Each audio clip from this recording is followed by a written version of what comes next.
You're a disgusting excuse for a mother and grandmother if you tell him he can stay home." My son's words hit me harder than any slap I've ever taken. The mug in my hand trembled, spilling a thin line of coffee onto the cracked laminate counter. For a second, I couldn't answer. The phone was pressed so tightly to my ear that the plastic dug into my skin, and all I could hear was his breathing and some faint hospital beeping on his end. I stared at the dark puddle crawling toward the edge of the counter and thought, absurdly, that at least something else was falling apart besides us. "Are you hearing me, Mom?" he snapped. "He has to go. She's in the ICU. This is not optional." I swallowed. My throat felt like it was lined with sandpaper. "I'm hearing you," I said quietly. He exhaled sharply. The kind of sigh that used to mean he'd missed a bus as a teenager, not that he was calling his 68-year-old mother a disgrace. "Then why are you telling him it's okay to stay home? Why are you coddling him? Your grandson is acting like a little monster and you're encouraging it." I leaned my hip against the counter to steady my legs. The kitchen was dim. The gray winter light filtering through the small window made the sink, full of dishes, look even sadder. "I didn't tell him to stay home," I said. "I told him he doesn't have to go if he feels he can't. That's different." "It's the same thing," he shot back. "You're enabling him. You don't understand what this is doing to your daughter-in-law." "She's not my daughter-in-law," I almost said, but I bit the words back so hard my jaw ached. She was his wife. The woman whose daughter was lying in a hospital bed, bones like glass, brain firing like a storm. The woman who had moved into the space my own child used to occupy. There was a pause, a dry, crackling silence over the line. I could picture him in some fluorescent hallway, pinching the bridge of his nose, the way he did when he thought everyone else was being unreasonable but him. "She is exhausted," he continued, softer but no kinder. "Her kid might die, and my son, your grandson, is refusing to spend a single hour sitting next to her bed just because he hates hospitals. Do you have any idea how that looks?" I closed my eyes for half a second. Hospitals smell like old fear to me, disinfectant and metal and the ghost of cheap coffee. I still remembered the last corridor I'd walked as a mother of a dying girl. My grandson was the same age now that his father had been when we lost her. "I know how it feels," I said, "to sit in a room like that and watch someone you love fade, and I know what it does to a child who's already done it once." "He was 7, my son snapped. "He barely remembers."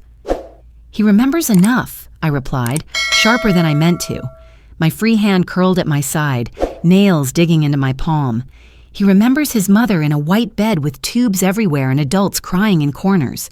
You don't get to decide what stuck and what didn't." On the other end, I heard a female voice murmur something, her voice. There was a rustle of fabric, a shift of the phone. For a moment, I thought he might calm down, lower his tone, remember who he was speaking to. Instead, he came back colder. "I didn't call to get history lessons, Mom. I called because he listens to you. You're the only one he still talks to like a human being. You need to tell him to stop this nonsense, put on some decent clothes, and come to the hospital. Today." A drip of coffee finally slid off the edge of the counter and hit the floor with a soft, dark splash. The sound felt louder than it should have in the tight little kitchen. "Did you ask him why he doesn't want to go?" I asked. "Because he's selfish," he said instantly. "Because he doesn't care about anyone but himself. I don't need a psychoanalysis to see that." "That's not an answer," I said. My voice was quiet, but it steadied. "That's a label." He laughed once, harsh, humorless. "Oh, so now you're the expert? You live in another country. You see him, what, twice a year, if that? Don't talk to me like you understand the dynamics here." I looked at the calendar hanging crookedly on the wall, the dates I'd circled for possible visits, the ones that had been crossed out as flights were postponed. "I talk to him," I said, "every week, sometimes every day. I hear more in his silences than you seem to hear standing right in front of him." He scoffed. He lied to you. He's telling you that he hates hospitals and can't handle it because he knows you'll baby him. Meanwhile, your step-granddaughter is hooked up to machines and her mother is breaking down, and you're there, giving him permission to abandon her. The word stuck between us. Abandon. It had a taste to it, metallic and old. I didn't give him permission to abandon anyone, I said. I told him his feelings are allowed to exist. That's not the same thing. Feelings, he muttered like it was something dirty. You always did this. You always made excuses. First for me, now for him. My hand tightened around the phone. Excuses for you? I repeated, incredulous. Do you mean the time I worked nights so you could stay in that special school? Or the time I sold my wedding ring to pay for your therapy when you couldn't sleep after— Don't, he cut in sharply. Don't you dare bring that up right now. His voice cracked around the edges just for a second. The hospital noises in the background grew clearer. A monitor beeped in a steady rhythm. A cart squeaked past somewhere near him. Someone called out a name over an intercom, life and death, and here we were, ripping each other open over a boy who didn't want to watch another person die. I'm asking you one thing, he said finally, each word clipped. One single thing. Tell him to get his ass down here. Tell him it's not about him. Tell him this is what decent people do. And if I don't? I asked. There was another silence, thicker now, dragging. I could hear him breathing. I could hear my own heart pounding in my ears. On the table beside me, my passport lay half buried under a pile of unpaid bills. His name and his wife's, scribbled on a sticky note with a foreign address, peeked out from under the corner.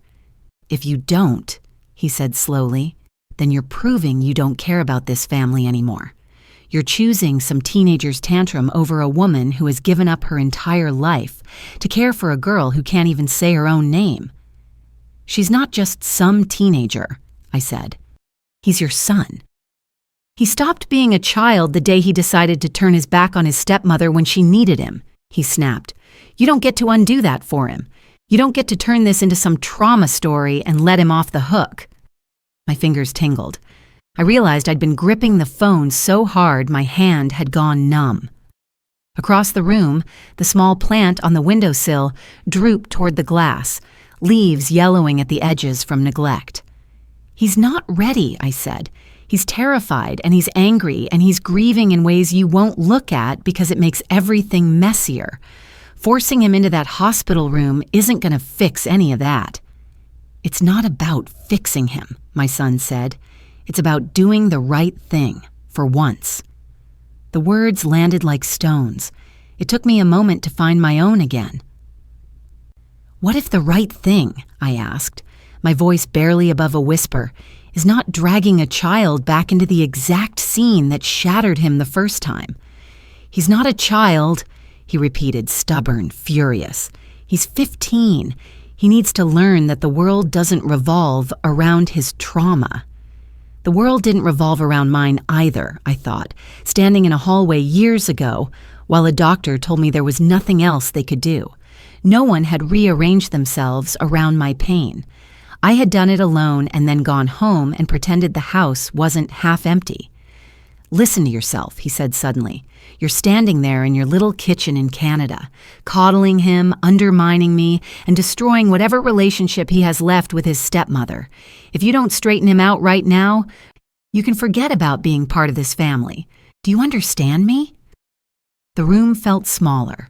The humming of the refrigerator, the ticking of the cheap wall clock, the distant sound of a snowplow scraping the street outside, they all pressed in at once. He was my only surviving child. The boy in the middle of this tug-of-war was my only living link to the girl I had buried. Do you understand me? He repeated louder. I stared at the cold coffee on the floor, at the passport on the table, at the phone in my hand that suddenly felt heavier than any suitcase I could pack. I understand, I said quietly, but I'm not sure you will. He didn't call me again that night. I kept the phone on the table beside me, screen face up, waiting for it to light with his name the way it used to when he was younger and still needed me. It stayed dark. The silence in my apartment felt heavier than it had in years, as if the walls themselves were holding their breath.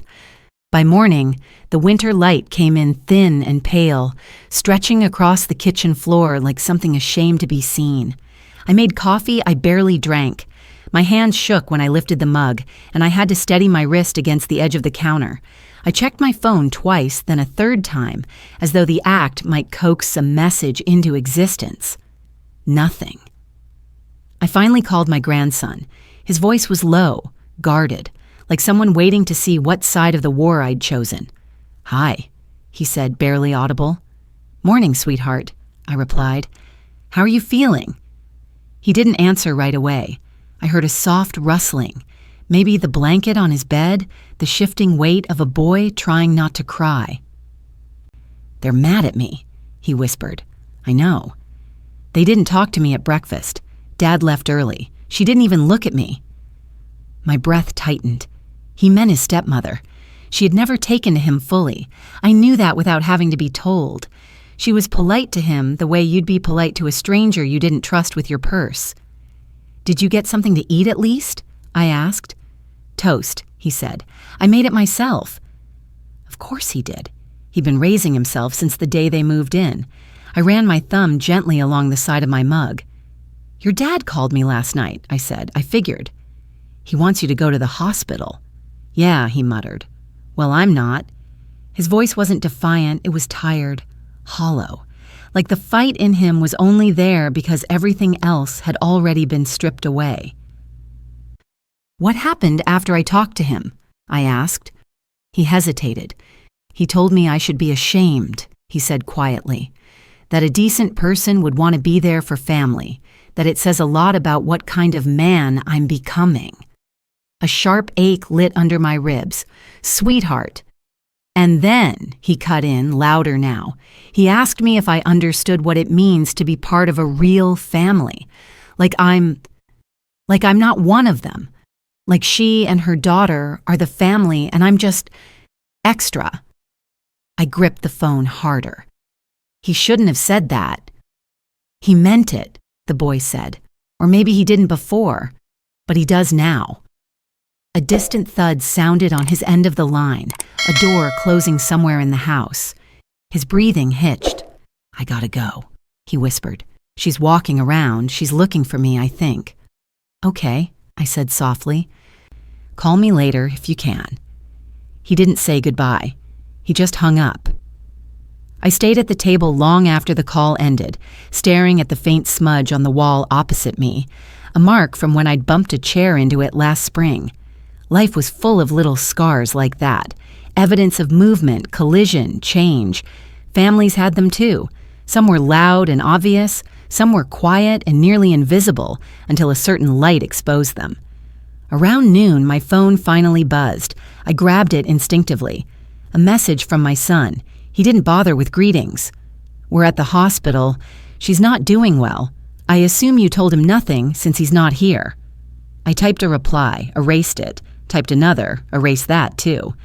Anything I could say would be weaponized or dismissed, and I was too tired to offer him ammunition. Before I could find the courage to send something, another message appeared. "If she dies, he will never forgive himself. You're letting him ruin his future because you can't stop babying him." My hands tightened around the phone. There it was. Not concern, not grief. Not a father frightened for his disabled stepdaughter. Guilt, pressure, punishment. He wasn't asking his son to be compassionate. He was demanding the performance of devotion. He was turning a hospital room into a stage where a frightened 15-year-old was expected to prove something he didn't owe them. My stomach twisted. Another message. Her mother is crying. She asked why he hates her daughter so much. I didn't know what to tell her. I locked the phone screen before I had to read further. Outside, snow had begun to fall, silent and slow. Covering the street in soft white, I watched it through the window for a long moment. When my daughter had died, I remembered thinking the world should stop, or scream, or split open. Instead, it snowed. Quietly, indifferently. Life went on. It always went on. I put on my coat and scarf and stepped outside. The cold bit at my cheeks, sharp enough to make my eyes water. I walked to the small grocery store at the corner, partly for milk, partly because I needed to move, to breathe air that didn't hold my son's voice inside it. Inside the store, the overhead lights cast everything in a harsh, sterile glow. A pang shot through me. Hospital lighting. That same cold shine that made people look smaller, sicker. I took a step back from the dairy aisle, heartbeat quickening.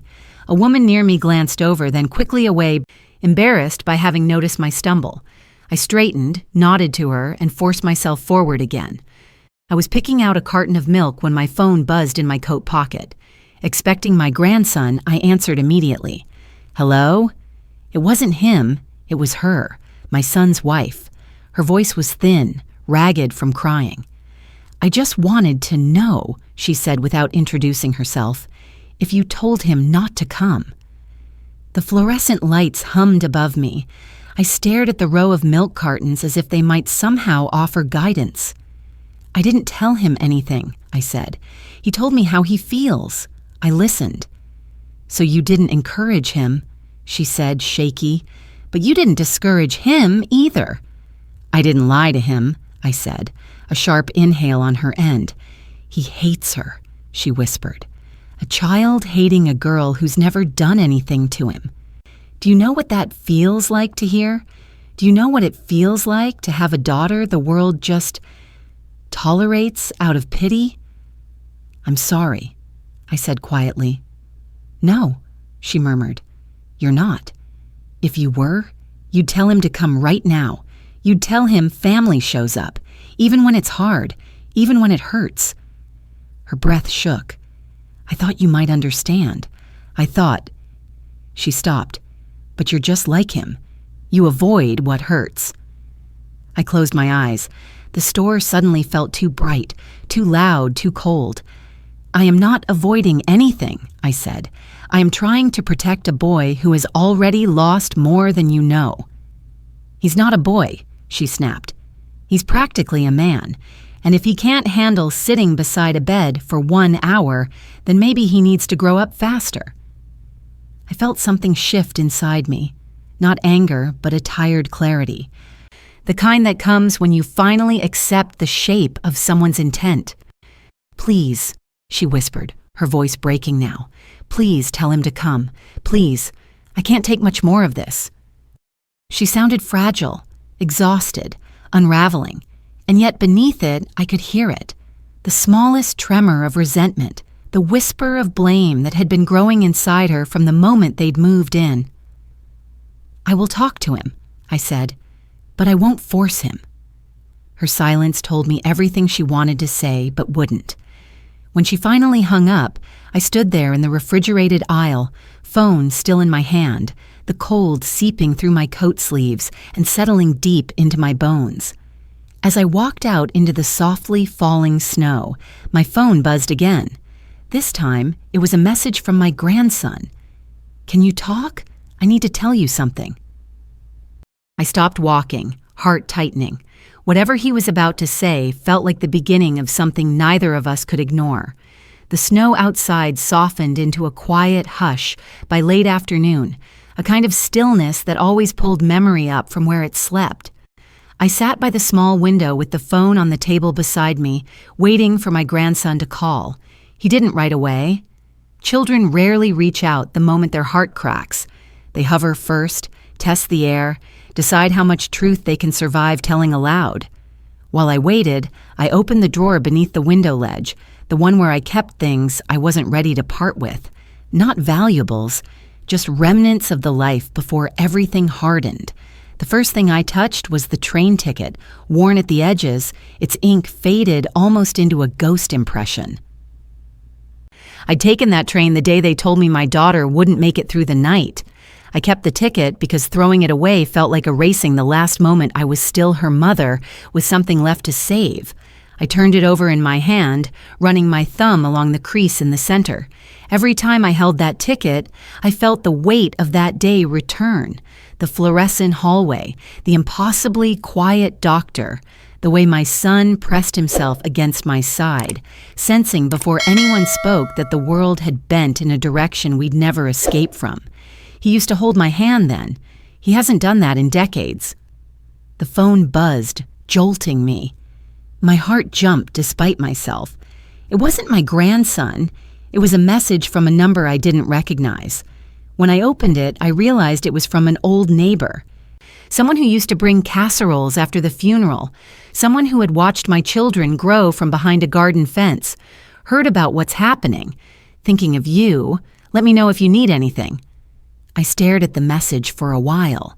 People say things like that because they want to close the discomfort inside a neat sentence. Grief is easier to witness at a distance. I typed a "thank you, I didn't quite feel," and put the phone down. The light outside shifted, dimmed. Winter days always folded in early. I reached deeper into the drawer, pulling out the small wooden music box. A simple thing, carved pine with a little brass handle on the side. When my children were small, I'd wind it in the evenings, letting the tiny notes tinkle up the staircase until they fell asleep. Even after she died, I would turn the handle sometimes just to hear something soft in a house that had gone quiet. When my grandson was little, he used to turn it endlessly, fascinated by the slight resistance in the handle before the melody found its shape. Now it sat here, still, waiting for hands that had grown too old or too wounded to touch it. I didn't wind it today. My memories already had too much sound in them. The third thing in the drawer was the wool scarf, navy blue, fraying at the ends. My son had bought it with his first paycheck from a part-time job. He'd been 14 then, proud, beaming, insisting he wanted to take care of me the way I took care of him. I used to wear it every winter. When he became a man, when bitterness crept into his voice and gratitude slipped away, I folded it into this drawer because wearing it felt like lying. I placed the scarf across my lap and exhaled. That boy, the one who bought it, was still in him somewhere, but the years had carved him into someone sharper, someone who expected women to bear impossible weights without complaint, someone who mistook silence for strength and obedience for virtue. My daughter's ghost had lived in him too long. He never grieved properly. Men like him rarely do.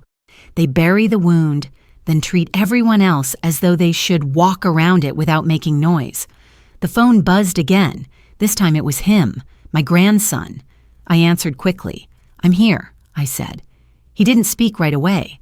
I heard him breathing, fast, uneven. Can I tell you something?" he asked. "Always." Another breath. "I'm scared," he whispered. I closed my eyes, letting his fear rest inside me. Of what? A rustle. Maybe he was sitting on the floor. Maybe he was hiding in his room. Of going there. Of seeing her hooked to machines. Of seeing Dad and her mom crying. Of... His voice trembled. Of remembering Mom like that. My heart squeezed. "You don't have to explain. I remember too." He sniffed. "They think I hate her. But it's not even that. She's never done anything to me. It's just... Every time she gets hurt, everything becomes about her, and I disappear. They don't even notice when I'm there or not." "You deserve to be seen," I said. "Not by them," he murmured. "They only see me when I'm doing something wrong." A silence stretched between us, his trembling, my aching, the long ocean of miles between our homes. I imagined him sitting cross-legged on his bedroom carpet, hoodie sleeves pulled over his hands, head bowed the way his fathers used to when life felt too heavy. "What happened today?" I asked softly. He hesitated. "Dad told me if I didn't go to the hospital, maybe I shouldn't come home tonight." My breath caught. "Where would you go?" "I don't know," he whispered. He didn't say. He just said I'm embarrassing him, that he's sick of... His voice cracked. Sick of raising a selfish kid. My fingers tightened around the scarf. My son's voice echoed inside my memory. 12 years old, crying into my chest because the kids at school said he was broken, that his family was broken. I'd held him then, promising him he wasn't hard to love. Somewhere along the way, he forgot what it felt like to be the child in pain, and he became the parent who ignored it. "You are not selfish," I said, trying to make my voice steady enough that he'd believe me. "You're overwhelmed. You're grieving. You're 15 years old and carrying things no child should have to carry." He didn't answer at first. Then, "If I go, I'm going to throw up. And if I don't go, he's going to hate me forever." "He loves you," I said. "Not when I'm like this." I pressed my thumb into the fabric of the scarf, grounding myself. "You don't need to prove your worth by doing something that destroys you." Another shaky breath. "What should I do?" "You should tell me where you are right now," I said gently. "In my room." "Good." I reached for calm. "Stay there until someone speaks to you with kindness. That's the only voice you listen to today." He didn't speak again, but I could feel him breathing on the line, drawing strength from it. Or maybe letting himself break without witnesses. After a few minutes, he whispered, "I don't want to be alone." "You're not," I said. "I'm right here." He swallowed. "Will you stay on the phone with me?" "For as long as you need." We stayed like that for nearly an hour.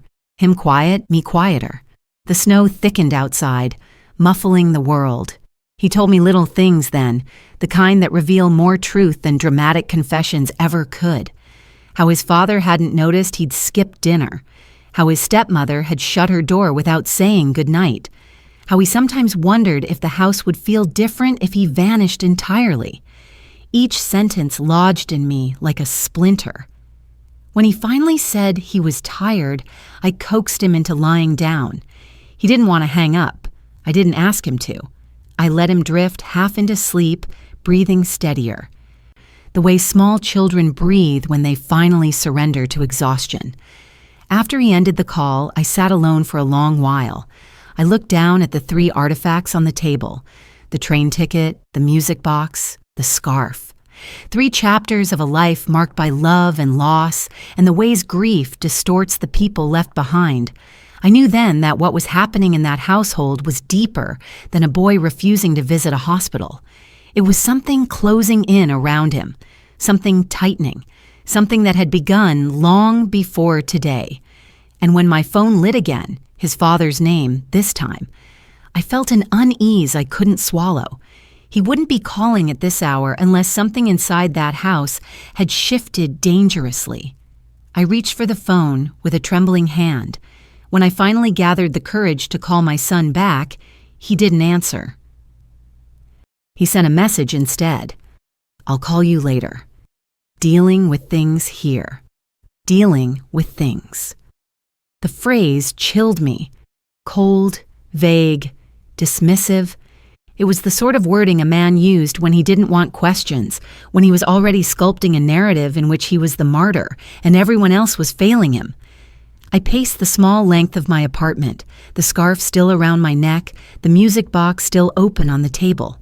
The snow outside had stopped, but the quiet it left behind felt deeper, heavier, as though the world had lowered its voice to listen. An hour passed, then another. When the phone finally rang, the sound made me jump. My son didn't greet me. "He left the house," he said flatly. My stomach dropped. "What do you mean he left? Where did he go?" "I don't know. He stormed out after another argument with her." "He didn't say where. He didn't even take a coat." The cold inside me spread. "Did you look for him?" He exhaled, irritated. "Mom, I'm at a hospital. I can't just run around town chasing a kid having a pity party in the snow." A sharp ache jabbed beneath my ribs. "He's 15. "And he's responsible," he snapped. "He's not some toddler wandering into traffic. He's upset because she asked him to sit with her daughter for 15 minutes while she talked to a doctor. 15 minutes, and he threw a fit." Something in my son's voice, its dismissiveness, its casual cruelty, made my hands tremble. "Did he tell you why he was upset?" "He didn't need to." my son said. I'm done with excuses. She is dealing with a dying child. He is dealing with some childhood memory he refuses to grow out of. You do the math. I nearly dropped the phone. The way he said it, so cold, so unaware of the knife he was twisting. You can't compare trauma, I whispered. You always say that, he muttered. Maybe if you hadn't coddled him so much, he'd know how to act like an adult by now. He's a child, I said again. He's terrified and grieving, and you're pushing him into a corner. My son's voice sharpened. No, I'm teaching him there are consequences to selfishness. My pulse thudded in my ears. What consequences? I told him if he doesn't show up at the hospital tomorrow morning, he can find somewhere else to stay for a while. My knees went weak. You told him to leave? I whispered. He pushed me to it, my son snapped. He's been disrespectful for weeks. I'm tired of his attitude. He acts like the world ends every time he's asked to help. Well, fine. If he wants to act like he's not part of the family, I can respect that. I gripped the edge of the table, feeling the wood bite into my palm. He didn't ask to lose his mother. He didn't ask for strangers to move in. He didn't ask to become invisible in his own home. My son didn't hear me, or didn't want to. He's out there somewhere right now, he said, his tone light, annoyed. Maybe when he gets cold enough, he'll realize how ridiculous he's being. I felt sick. He wasn't worried. He wasn't searching. He was punishing. He is your son, I said, voice trembling. And that's exactly why he needs to learn, he replied. He thinks he can weaponize fear to avoid responsibility. That stops now. It hit me then. Hard, sudden. The truth I had been circling since they moved in. My son wasn't just overwhelmed. He wasn't just stretched thin. Something inside him had hardened, calcified. He wanted loyalty, not love, compliance, not connection. And my grandson had become collateral in the domestic gravity of a household orbiting someone else's suffering. I'll find him, I said. My son scoffed. You're in another country. I don't care, I said. I'll still find him. He said nothing. Then a huff. Then the line went dead. I stood there with the phone pressed to my ear long after the call ended, the apartment around me shrinking into a small, suffocating box of silence. The next call came from my grandson. Not a call, actually. Just a voice message, the kind he left when he was too upset to speak live. I pressed play. His breathing came first. Fast, cold, ragged. Nana, he whispered, please don't be mad. I just needed to get out. The sound of him sniffing, shivering. I'm at the playground, the one near the library. It's dark. I didn't bring gloves. I can't feel my fingers. My heart slammed against my ribs. He inhaled sharply, voice cracking. Dad told me I make everything harder, that I ruin things, that I'm the reason she cries all the time. A small sob escaped him. I didn't know she cried. I didn't know I was doing that to her.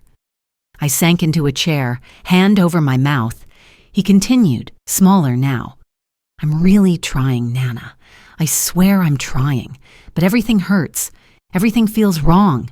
I don't know how to make them not hate me. His breath hitched again, followed by a wet cough, then barely audible. Can you call me? Please? I don't want to go home yet. The recording ended. I pressed my hand to my chest, trying to slow my breathing. The playground he'd gone to was only half a mile from their house, close enough to return, far enough to freeze if he stayed too long. I pictured him sitting on a cold swing, hunched over, breath coming out in white puffs, coatless, lost in the dark. I called immediately. He answered on the second ring. His teeth were chattering. Nana? I'm here, sweetheart, I said, grabbing my coat despite knowing I couldn't physically reach him. My voice softened into instinct. Talk to me. Tell me what's happening. I left because she yelled, he whispered. Not loud, but she asked why I wouldn't try harder, why I couldn't just be a good brother for once. I closed my eyes. I told her I wasn't her brother, he said, voice trembling, and she looked at me like I'd slapped her. Dad hurt us. He told me to get out until I could be grateful. His breath shook. Nana, am I horrible? No, I said firmly. You're hurting. They don't believe me, he choked. They think I'm being dramatic. They think I'm jealous. But I'm not jealous. His voice broke. I just miss when Dad used to hug me. I miss when he saw me. The cold air around him made his words brittle. Is it wrong that I don't want to sit with her while she's dying? He whispered. Does that make me evil? My throat ached. No, sweetheart, it makes you human and overwhelmed and grieving and young. He sniffed hard. Dad said if I don't go tomorrow, he'll put my bag outside the door. The humiliation in that image hit me like a blow. The physical threat of displacement, the weaponizing of cold space, the way a child could be made to feel utterly disposable through a simple act of placing a backpack outside a threshold. You will not be thrown out, I said, though my certainty wavered. I won't allow that. You're not here, he whispered. The quiet truth of that pierced me. No, I murmured, but I will be. He let out a trembling breath. I'm so cold. I pressed the phone tighter to my ear, desperate to bridge the miles. Listen to me. You need to go somewhere warm, a store, a cafe, anywhere with lights on. I'll stay on the phone while you walk. What if they're mad again? Let them be mad, I said. Your safety comes first. He took a shaky step. I could hear the crunch of snow beneath his shoes. The wind brushed the microphone, a low howl. I see lights, he said faintly. Maybe the laundromat. Go there. Slowly. Don't run. He walked, breathing hard. His steps slipped once. He caught himself. Nana, he whispered after a long moment. Yes, sweetheart. If I go back home tonight, will you stay on the phone until I fall asleep? The question broke something inside me. Yes, I said. I won't go anywhere. He exhaled, relieved, and I heard the laundromat door creak open. Warm air whooshed around him. The faint hum of machines filled the background. I'm inside, he murmured. Good, I said softly. Stay there for now. He didn't speak again, but he stayed, and I stayed. For 40 minutes we sat like that.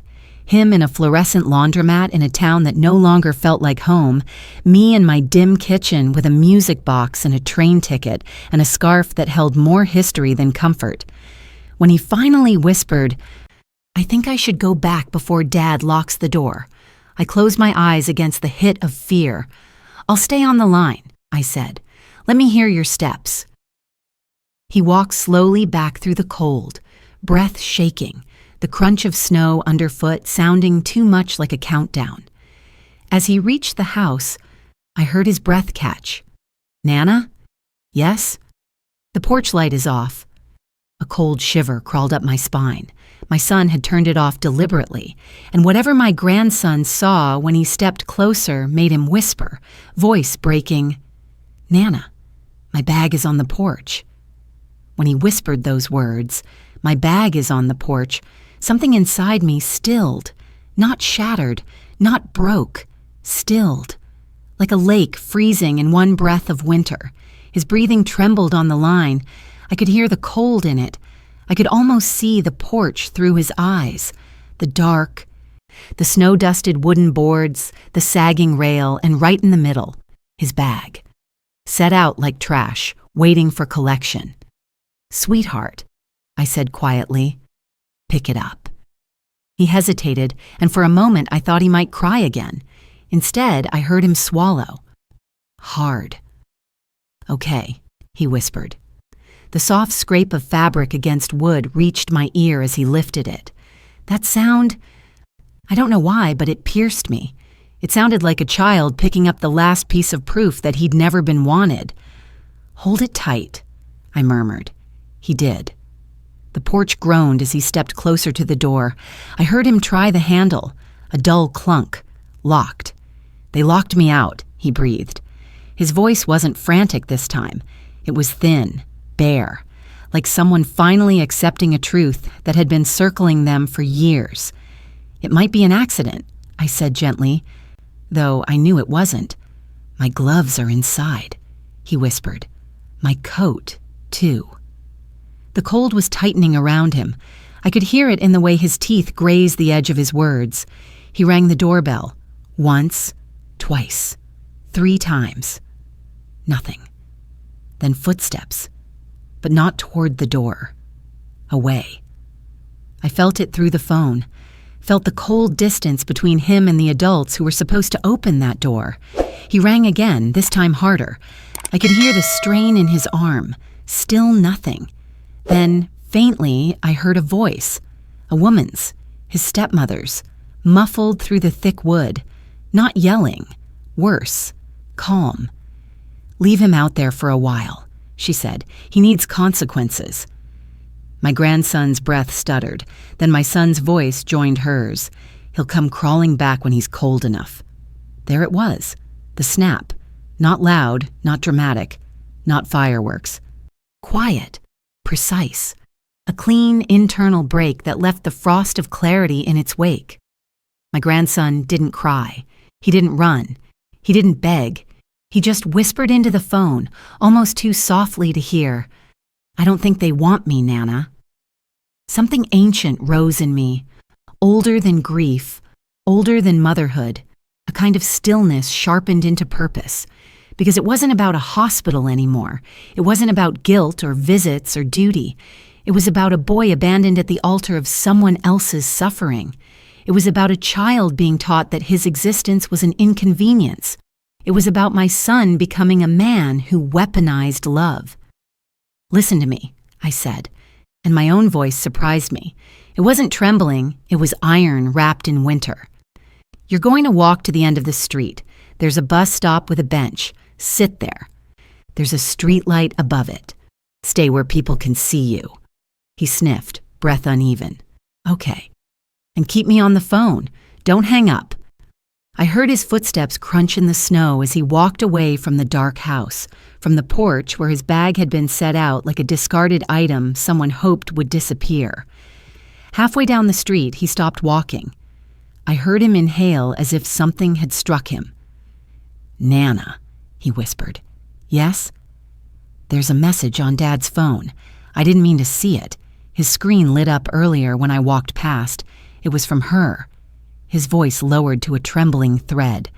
"She said she wished I would just go live with you so she wouldn't have to feel guilty for not liking me." The cold in the air felt warmer than the chill in that sentence. And Dad wrote back. His breath faltered. He wrote, "Maybe it would be easier on all of us." My grip tightened around the phone until my fingertips went numb. That was it. That was the moment everything aligned. Not rage, not grief, not shock. Clarity. Pure, unyielding clarity. They weren't asking him to visit a dying girl out of compassion. They were removing him piece by piece, preparing their lives for a version of the household where he didn't exist, and they had nearly convinced him it was his fault. "Sweetheart," I said softly, "look at the bus schedule on your phone." "Why?" he whispered. "Because you're not sleeping in that house tonight." The wind rustled against the microphone. He didn't speak, but I could feel it, the way his heart leaned forward, reaching for something that didn't hurt. "Nana," his voice cracked, Are you coming?"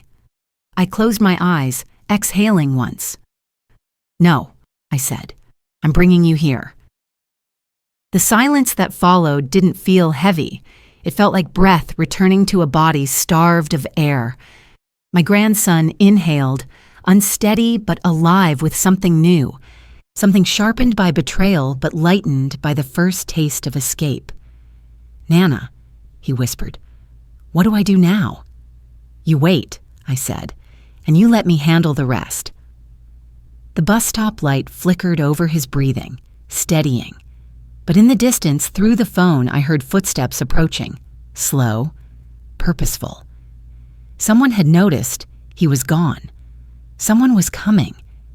He froze when he heard the footsteps behind him. soft at first, then growing heavier, deliberate. The wind carried the sound unevenly, but I could hear enough through the phone to know someone was drawing closer. "Don't turn around," I whispered. He inhaled shakily. I think it's her. Not his father, her. His stepmother walked with a particular rhythm, short, sharp steps that always seemed to hit the ground with a decision already waiting behind them. I recognized it instantly through the microphone.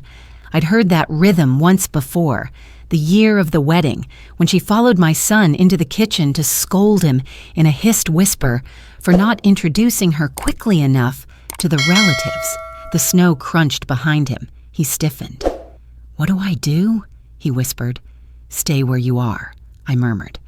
"You're not doing anything wrong." A pause. Then faintly, her voice reached the line. Thin, cold, too controlled. "There you are." My grandson didn't answer. His breath puffed in tiny clouds around the receiver. "You need to come home," she said, "now." Her tone wasn't panicked, not even worried. It was irritated, inconvenienced, as if he were a chore left half-finished. My chest tightened. "Don't hang up," I whispered to him, barely audible. "I didn't know where you went," she continued. "You scared us." I heard the insincerity from here, but he didn't speak. He just stood there, bag clutched in numb fingers.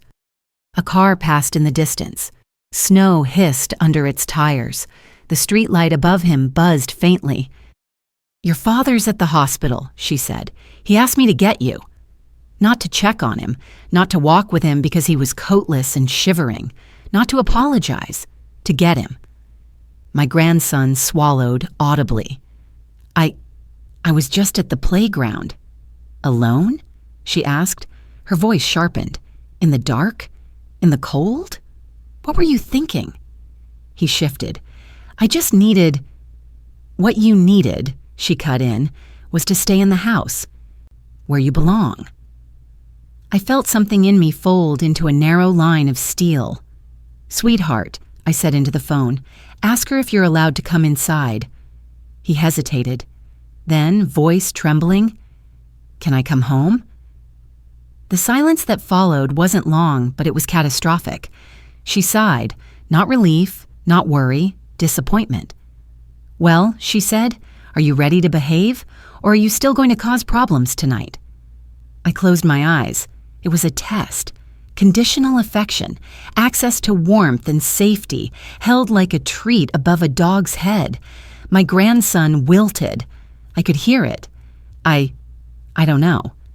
"You don't know?" she repeated, voice rising. "After everything today, after what your father is dealing with." "I didn't mean to make it worse," he whispered. "Intent doesn't matter," she said sharply. "Impact does."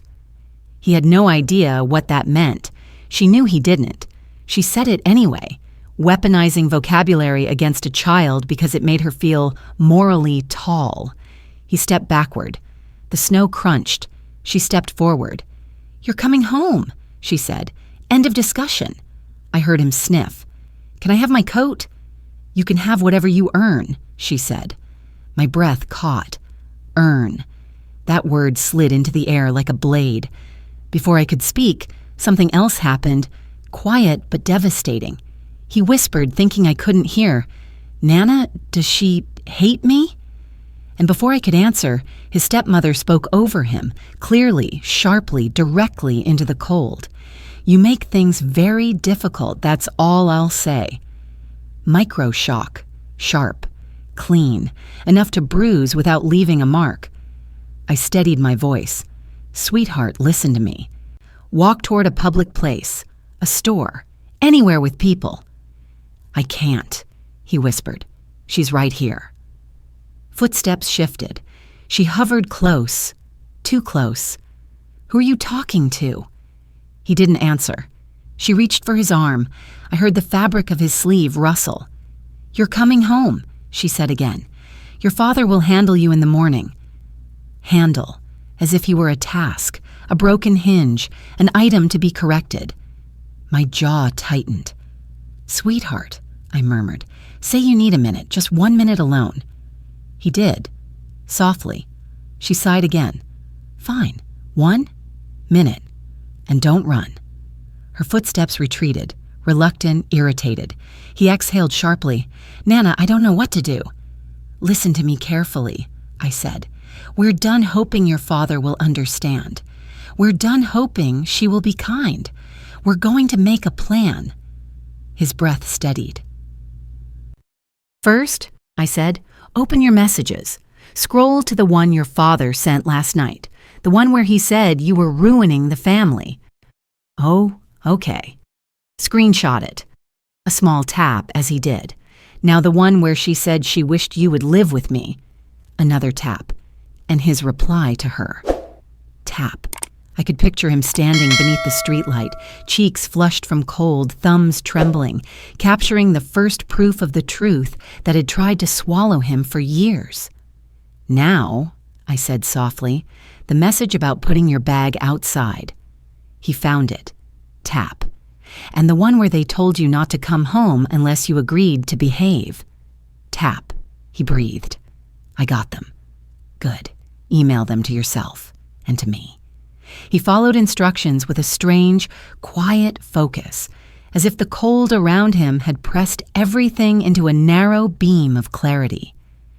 When the emails arrived, my screen lit up with the pieces of his eroded childhood, each message a soft bruise, a paper trail of neglect disguised as parental wisdom. Next, I said gently, tell me what you're wearing. A hoodie, he whispered. Sweatpants. Sneakers. No coat. No. Okay, I need you to go home now, but you're not going inside yet. His breath hitched. What do you mean? I need to know how they react when you knock. His steps crunched through snow again. He approached the dark shape of the house slowly, like a memory he wasn't ready to touch. He climbed the steps. He knocked. Once, twice, 3 times. Voices murmured inside. A shadow crossed the hall window, then a sound, not loud, but sharp enough to freeze him. The lock turned, but the door didn't open. They had locked it again from the inside, deliberately. He inhaled sharply. Nana! I'm here, I said. He tried the handle. Nothing. Then, light footsteps. The door cracked open half an inch, his father's voice low, controlled, exhausted in a way that had nothing to do with grief. You done running? My grandson didn't answer.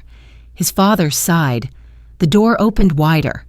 Get inside and stop acting like a victim. The words landed cleanly, a dismissal layered inside an invitation.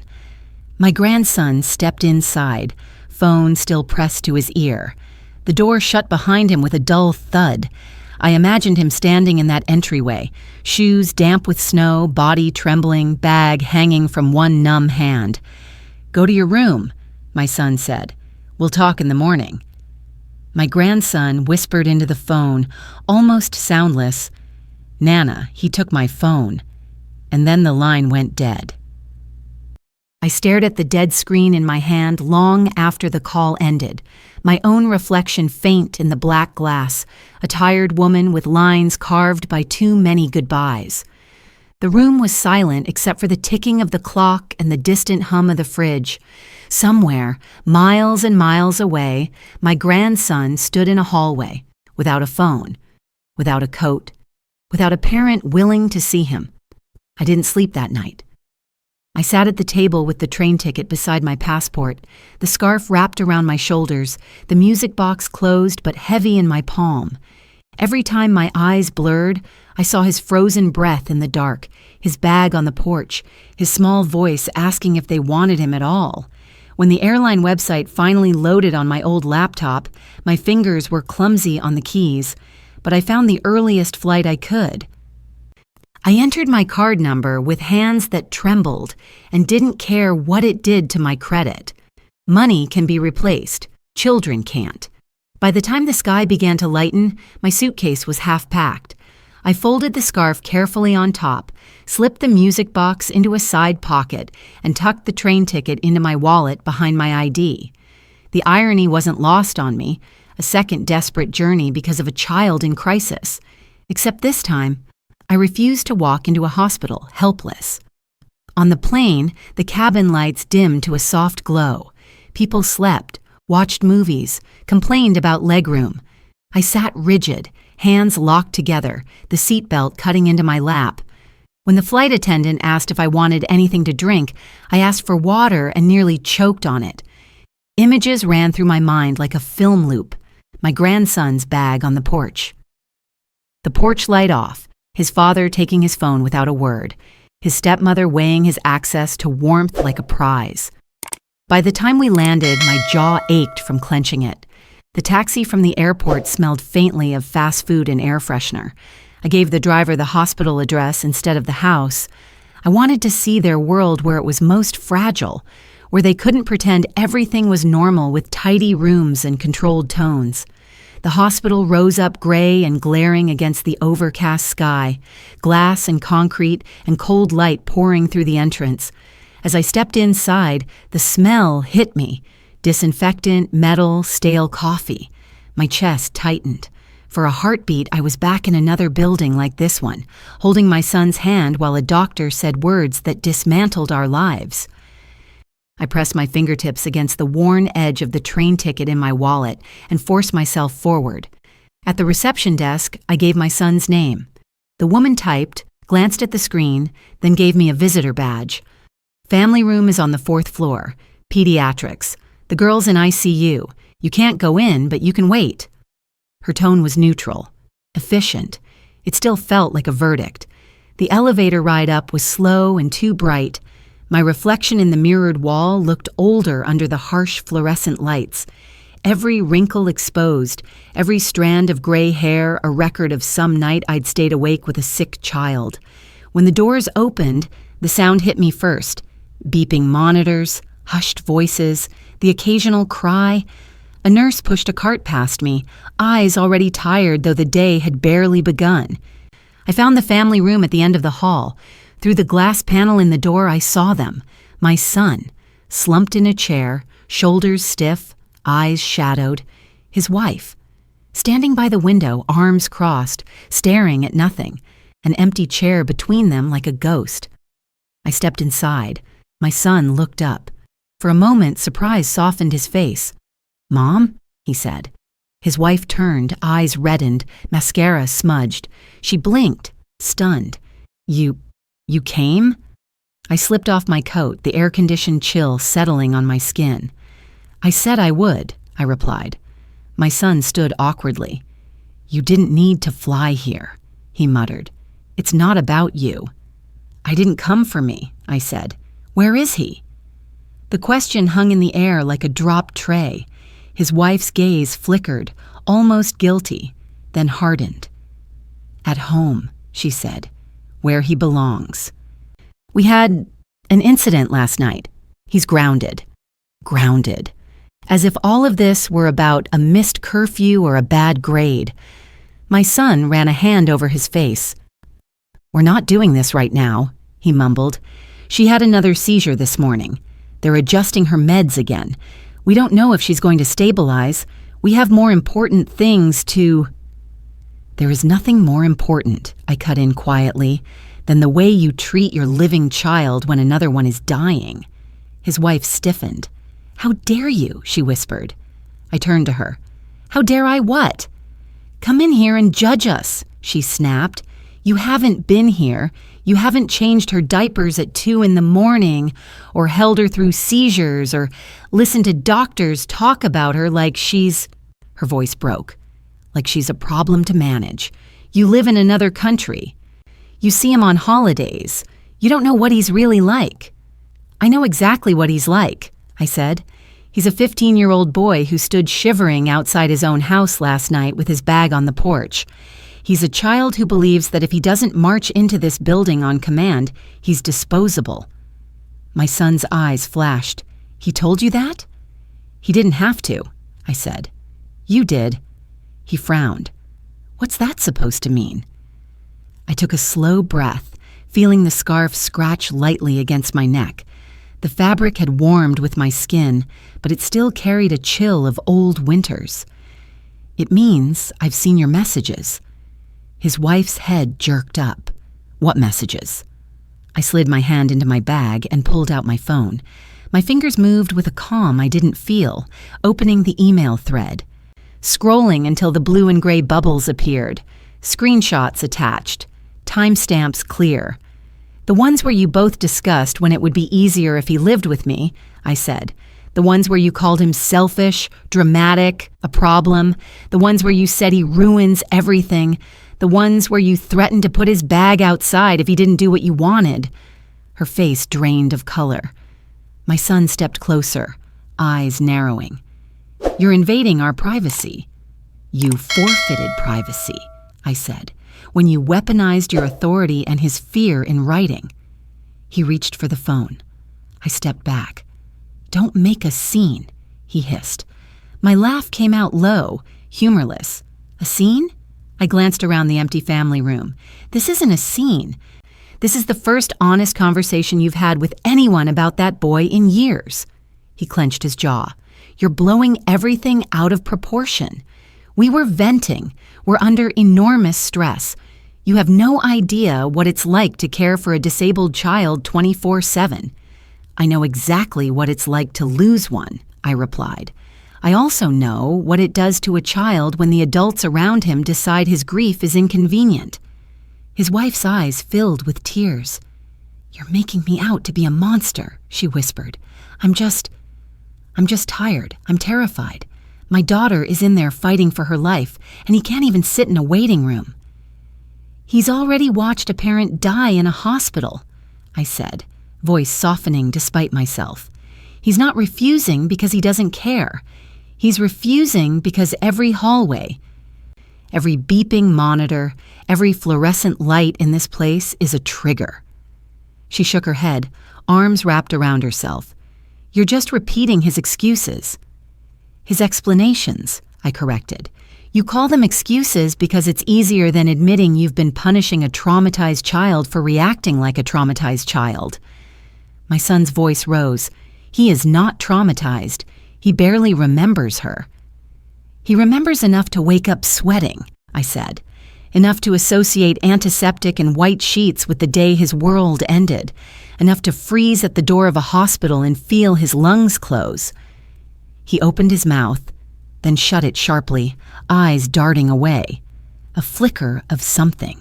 Recognition, maybe, crossed his face, but it vanished as quickly as it came. The door opened behind us. A nurse stepped in, pausing when she saw me.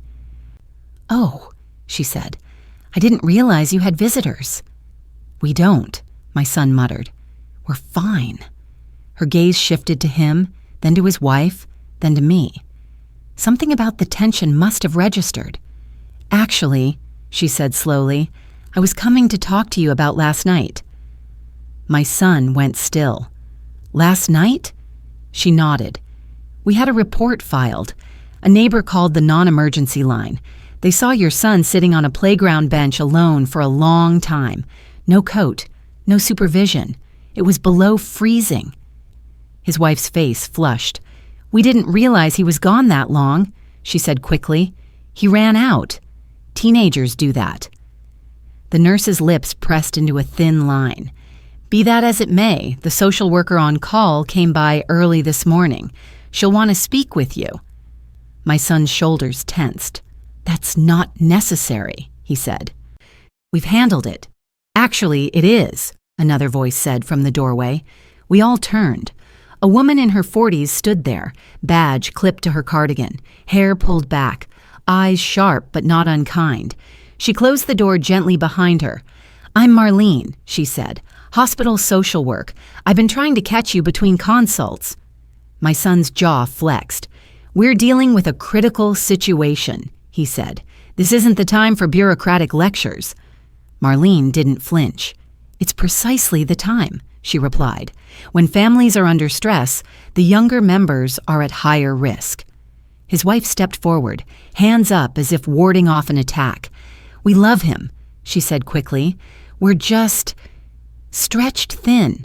He's been very difficult lately, refusing to come here, saying awful things about my daughter. And you can't expect us to ignore that. Marlene glanced at me, then at the phone in my hand. "May I ask who you are?" she said. "His grandmother," I replied, "from his mother's side." She nodded once, as if something clicked into place. "I see." My son rubbed his temples. "This is unnecessary," he muttered. "My mother is dramatic. She's probably told you a very one-sided version of things already." I stepped forward, feeling the scarf against my throat like a quiet ally. "I haven't told her anything," I said. "Yet." Marlene raised a hand slightly. "Perhaps we should all sit down," she said. "This is clearly a complex situation." No one moved. Finally, she pulled out a chair and sat herself, forcing the rest of us to either join or loom awkwardly. My son sat with a huff. His wife perched on the edge of a seat, arms still crossed. I remained standing. "Here's what I know so far," Marlene said calmly. "A teen boy with a history of bereavement spent a significant amount of time alone outside in unsafe temperatures last night. A neighbor saw him and was concerned. When approached, he refused to come inside. He said, and I quote from the report, 'They don't want me there anyway.'" His wife's eyes widened. "He talked to someone." My son swore under his breath. Marlene continued, "I also understand that there has been conflict about him visiting his stepsister here, that he has expressed intense fear and reluctance about hospitals, and that there have been threats, or perceived threats, about being kicked out if he doesn't comply." "That's an exaggeration," my son snapped. "We were trying to motivate him." "Threatening to put his belongings outside the house is not motivation," she said evenly.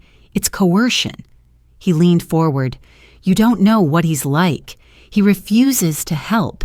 He resents a disabled girl who has never harmed him. He makes my wife cry. He tells her he hates her daughter. What are we supposed to do? Just let him behave like that?"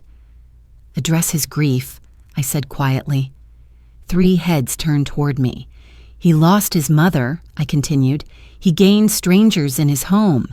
He watched his father's attention shift permanently away from him. Every time that girl has a medical crisis, his world is yanked out from under him again. And instead of being held in that, he's told to man up and perform love on command in rooms that feel like the day his life ended." Silence. Marlene studied my son. "Have you ever considered that his resistance to hospitals might be a trauma response?" "He was 7, my son muttered. "So you remember his age," I said. "Do you remember the way he clung to you in that hallway? The way he refused to eat for days? The way he would wake up screaming, convinced he was still in that room?" His face flickered, for just a second, then hardened again. "I don't have time to coddle him," he said. "Not with everything going on here." Marlene exhaled. "I understand that you're under extraordinary pressure," she said. "But we have a legal and ethical obligation to ensure that all minors in a family are safe, not just the ones in hospital beds." His wife's voice sharpened. "Are you accusing us of abuse?" "I'm saying," Marlene replied, "that leaving a 15-year-old outside in freezing temperatures as a form of punishment after threatening to throw him out is not appropriate, especially when combined with what appears to be a pattern of emotional dismissal." My son's fists clenched on his knees. "He told you that?" "He showed me," I said. I stepped forward, placing my phone on the table, the screen illuminated with the screenshots. Marlene leaned in. Her eyes moved silently across the messages, his words, his wife's, the timestamps, the phrases that sliced, "Ruins everything, sick of him, easier if he lived with your mother, bag on the porch until he behaves." Her expression didn't change much, but her posture shifted. "Thank you," she said quietly. "This helps clarify the picture." His wife reached for the phone. "You're taking that out of context," she sputtered. "We were exhausted. Even exhausted parents are accountable for the impact of their words and actions," Marlene said. My son stood abruptly, chair scraping the floor. "What exactly are you suggesting?" he demanded. "That you'll take him away from us? That he'd be better off with a grandmother who lives in another country and visits a few times a year? Marlene's tone remained even. I'm saying we need to reassess his living situation. He has another biological relative who appears willing to provide care. That changes the options available. A muscle jumped in his jaw. He is my son. And you are failing him, I said softly. He turned on me, eyes blazing. You failed me first. The words hit the table like a dropped weight. You left me alone after she died, he continued, voice cracking despite himself. You were there physically, but you were gone. You cried in the kitchen. You stared at the TV without seeing it. You sent me to therapy and thought that was enough. You think you did everything right, but I was drowning and you didn't see it. The room went quiet. My hand found the edge of the scarf, fingertips brushing the frayed threads. The past surged up. 1,000 nights I'd lain awake blaming myself for not saving either of them from the flood of grief. I know, I said. My voice shook, and I have lived with that every day since, but I never turned you into the enemy of my pain. I never made your worth conditional on how well you pretended you weren't hurting. He swallowed, hard. He is not you, I said. You don't get to punish him for the boy you used to be. Outside the room, a monitor beeped twice, then steadied. A nurse's shoes squeaked on polished floors. Life went on in the corridor while hours paused in this sterile box, every secret laid out like instruments on a tray. Marlene folded her hands on the table. Here's what's going to happen, she said quietly. I'll be conducting a formal assessment. That includes speaking with your son directly without you present. It also includes exploring alternative temporary placements if his current environment is causing him harm. His wife's face crumpled. You're taking him away, she whispered. I'm trying to keep him safe, Marlene replied. My son looked at me then, really looked at me, eyes bloodshot and wild. If he leaves with you, he said slowly, he'll hate me forever. If he stays, I answered, he won't trust you enough to hate you. He'll just disappear inside himself. His hands dropped to his sides. And if I say no? He asked, voice low. If I refuse to let him go with you? Marlene watched him carefully. Then we explore other legal avenues, she said, ones you may not like. A cold, brittle silence filled the room. My son's gaze swung back to me, full of rage and something desperate beneath it. You're not taking my son, he said. But the way he said it made my skin prickle, because for the first time, it sounded less like a promise and more like a threat. I flew back with him 2 days later. Not because the process was simple. It never is when a child needs protection from the very people who are supposed to love him, but because the truth, once spoken aloud in that family room, could no longer be sealed back into silence. The social worker took her notes. The doctors documented their concerns. My grandson, when finally interviewed alone, told the truth in a trembling voice that somehow held. He didn't vilify them. Children rarely do. He just described the cold, the porch, the bag, the locked door, the fear, and that was enough. My son barely looked at me during those 2 days.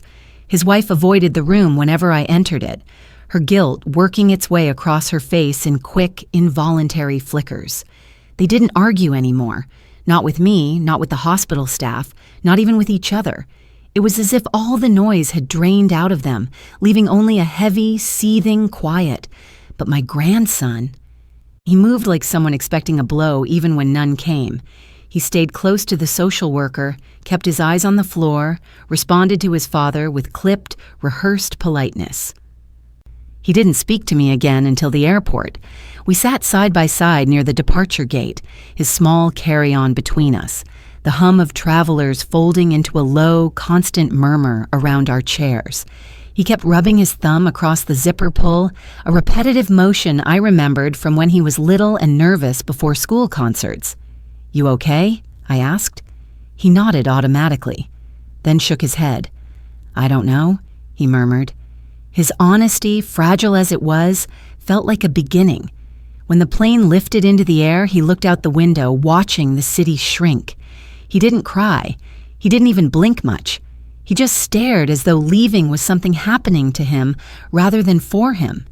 He slept part of the way, curled slightly toward me, head against the side of the seat, breathing even and low.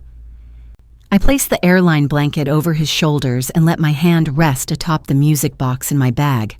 I didn't wind it, just held it there, feeling its weight, its smallness, remembering the nights I'd used it to soothe two children, one who survived and one who didn't.